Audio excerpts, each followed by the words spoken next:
Well, it is a new year and time when many start to change their eating habits. Birds and bees spend 3/4 of their waking lives acquiring and consuming food but never get fat. So who better to go to for diet advice? Well, Cathryne Keller, Senior Associate Editor at Women's Health, is here to share the tips you can steal from their December issue, inspired by a few furry friends. Cathryne, welcome. Thank you so much for having me. Let's start with my favorite, which are the penguins. The cute little penguins, yes. So penguins will actually fast for a month or more at a time, so they don't eat anything.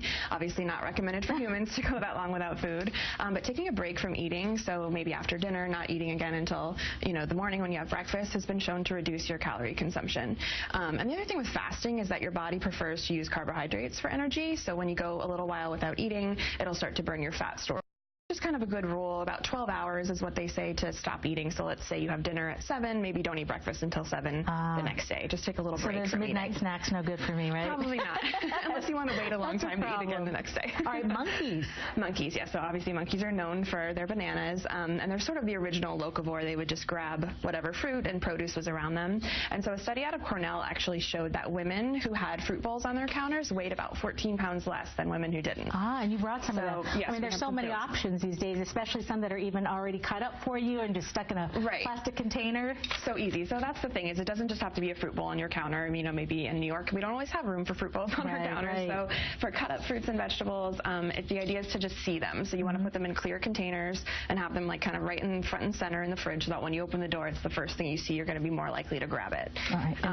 It applies also to all snacks. It doesn't just have to be fruit. So good snacks have fiber, protein, things that keep you full. So if it's like nut butter and carrots, or you could do hummus and whole grain crackers. And again, the idea is just to have them pre-portioned in clear containers, kind of ready to go, so that when you open your fridge, you're going to be more likely to grab that. That's great. I like these.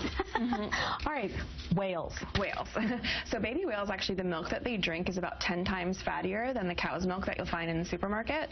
And fat, most people think low fat for slimming down, but it's actually been shown that women who prefer the full fat dairy, so full fat yogurt, full fat milk, are about 8% less likely to become overweight or obese. That's interesting. Yeah, and the thing with fat is it's just really filling. So your body takes a while to break it down, and so when you eat that, you're going to stay fuller longer. So even though the low-fat, yogurt may have fewer calories, it's not going to fill you up as much, and you might be hungry shortly after eating it. Okay, sheep?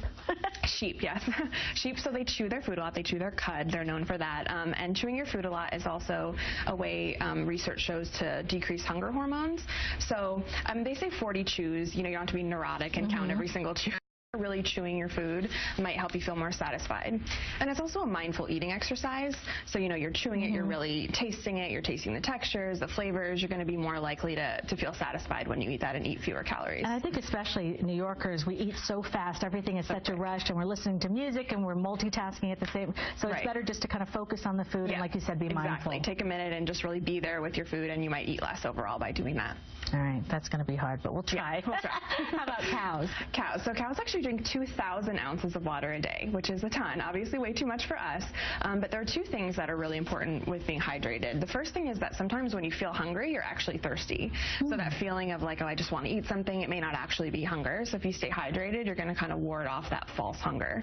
And the other thing with water, obviously, is that it fills you up. And so there was actually a study that found that women who drink 2 glasses of water before each meal, so before breakfast, before lunch, and before dinner, they lost about 10 pounds over 12 weeks just from adding the water. There was no dietary change. Before the meal. Yes. That's a good idea. So, and this is important, just carry around those water bottles all the time, right? There's so many cute ones now, too, They're portable ones, and just kind of wherever you are, have one nearby. So whenever you feel a little thirsty, just have a sip.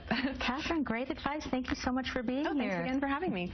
For more tips on how to eat like an animal, pick up the December issue of Women's Health magazine.